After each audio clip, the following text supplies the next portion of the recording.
Hey Adventure, so today's going to be another book review. This is going to be the second time I'm filming this review, because the first time, let me get into this and tell you what's going on first. This is my book review for Rhythm of War by Brandon Sanderson. This is the fourth book in the Stormlight Archive. It's epic fantasy, high fantasy, a lot of the same military fantasy, a little bit, the same types of genres as it's been for the rest of the series. And so Rhythm of War is the fourth book in the Stormlight Archives by Brandon Sanderson, and in many ways this is a bit of a turning point for the series. I'll get to that in a second. So the reason why I say this is kind of like the second time I'm doing this review is because I filmed this review once thinking that I had already done a review of it from the first time I read this book.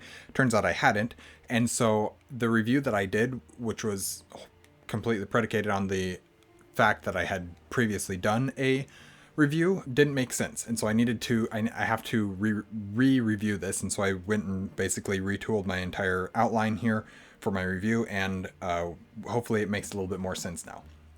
So, Rhythm of War is the fourth book in the Stormlight Archives by Brandon Sanderson, and in many ways this is a bit of a turning point for the series.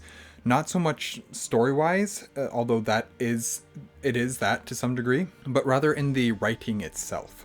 I have talked often in the past about my opinions on Sanderson as a writer. I think he's a very good storyteller, and though that remains true, his execution is not to the quality that it once was. And what I mean by this is his stories are not as well written as they used to be. There may be some technical improvements, but there's also some storytelling flaws that he allows to come into his story just through the things like the way that he's writing the story. The story itself can still be brilliant, but his pacing or something along those lines, the language that he uses, whatever it might be, has changed such that they are not as good, in my opinion, as they once were. And though I did enjoy this one a bit more on this reread than I did the first time, which I actually, going back and looking at my thoughts from my original read on this, I was doing vlogs at the time, so I actually had thoughts. I enjoyed Rhythm of War quite a bit, and thinking back now, I remember enjoying it a lot.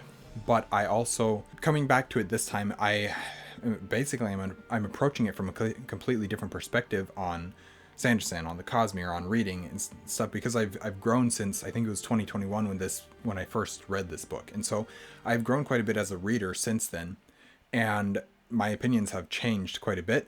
So in a lot of ways, I did enjoy the read this book more upon reread than I did the first time, and in some ways I enjoyed it less. I'll talk more about my thoughts as I go, for sure. So I guess I do explain it a little bit here. And though I did enjoy this a bit more on this reread than I did upon my first time, I also see and acknowledge the problems more. So that's kind of where this all comes from. Before I get into this review though, I just quickly like to say thank you guys for watching an Erudite adventure. I'm T. If you're liking what you're seeing from us, please like, comment, and subscribe. Alright, so back to the review.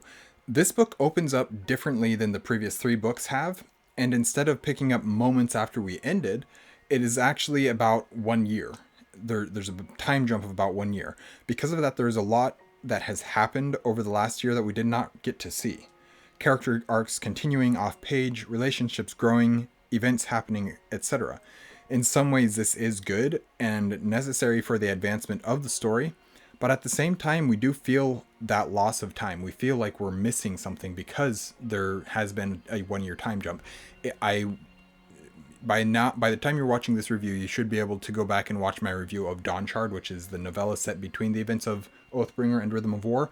I would highly recommend, if you're reading the series, that you read that book in between, because it really does help fill in some of the gaps. Doesn't fill in all of everything, but it helps bridge the gap just a little bit better than just a 1 year time jump does. The first time I read this though, I was a bit discombobulated by the 1 year time jump between Oathbringer and Rhythm of War here.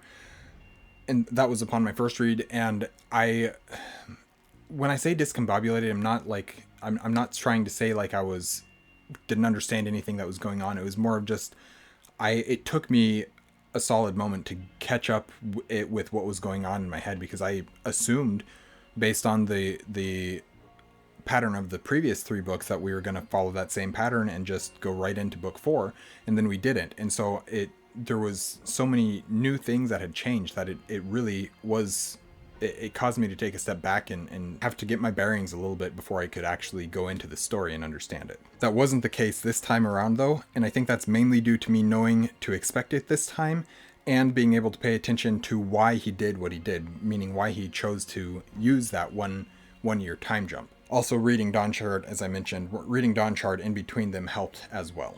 There are, as usual, several different storylines that we follow at the same time, meaning throughout the book we're following different characters and their own individual storylines. Sometimes they coincide with other characters, sometimes they don't. It just depends on what's happening, what characters are grouped together or whatever it might be. And so that's what I'm saying with this is there's several storylines that we're following at the same time. The Dalinar and Yasna storyline really is not memorable to me, which is really interesting to me because Yasna is a very interesting character in the series, and yet I'm never interested in the storylines that are about her. They never are interesting to me at all. They're not memorable. And it really did require this reread for me to even remember any events or details of that storyline. I remember a bit more now, and at the very least I see how it fits into the story. But it's a fairly small section of the overall Rhythm of War, and so that's helpful for sure because I don't have to think that I'm missing a ton by not knowing every single detail of what's going on there, or not remembering every single detail. So the primary storylines of understanding and protecting Urithiru, and then the trip to lasting integrity. So there's kind of those two storylines that are integral to this story and kind of what we spend the most time on by far. Were both as a whole a bit more enjoyable to me this time than they were the first time. And I understood what was going on a bit better. Of course, it helps when you can go back and reread a book because you can pick up on details that you didn't catch the first time or that you missed or whatever it might be. And it just helps to do a reread. But I definitely understood better what was going on with those two storylines. The whole Magitech and science side of the book is very interesting to me. What do I say? I actually talk about here. That's one of my favorite aspects of the Cosmere from an intellectual standpoint. I liked to see how the magic and the science blend to be able to create new things. And it's things, Mistborn's getting into it a little bit, Stormlight's getting into it a little bit with the Fabrials and stuff like that. And that's just, I find that really interesting, the blend of science and magic and how they can work together. And Navani gets some focus put towards her story in this one, and then especially with Raboniel, the stuff that's happening between Navani and Raboniel is just fascinating and has a lot of Cosmere implications. Kaladin, though, as always, is just like the best character in the book. The things that were happening here were fantastic, and the relationship moments are some of the strongest in the series for him. All that being said, it is a bit boring at times. There's a lot of the Kaladin sections where I am bored, and that's interesting to say because there's more things happening than there were in the first chapter, Kaladin chapters in Way of Kings, but they're less interesting to me. I don't care about what's happening in these chapters, even though there are events taking place. So that's kind of weird to me. Definitely more boring than in previous books for me. But as far as the lasting integrity storyline goes, I love the environment that they're in. I think that's fascinating, and the way that works is fascinating. I love the arguments that are presented here and the whole subplot that ends up coming in with this story that was completely unexpected. I found that to be super interesting and super well told. I do feel like there's a little bit of a lack of character development, but some fantastic character moments and payoffs that we've been waiting for. And then, of course, Adolin just continues to be one of the best characters in the series. Basically, it's Kaladin and Adolin that I am reading the series for at this point because they're just so good. And, I mean, I like the world, I like the magic, stuff like that, but Kaladin and Adolin are by far the best characters in this series for me. Vinley's storyline is one that I remember being fascinated by for like the thrill of it. There's a lot of not mystery but intentional withholding of information type thing and survival type thing, hiding in plain sight, hiding under your own nose type thing, and the concealment of what is truly going on there is that's what is to me fascinating. But though it is interesting, it is not terribly engaging, which is really weird for me to think about. How can something be interesting, but at the same time, I'm not engaged in it? So, yeah. Overall, I feel like the story contained in these pages is actually an excellent story, but the quality of his writing and execution is diminishing. This book has a lot of middle book syndrome, which I can forgive it for. It is book 4 in a 10-book series, so it makes sense that we're getting some middle book syndrome here. But it's also book 4 of a 5-book arc, which means we should be starting to move towards this finale, and we really do.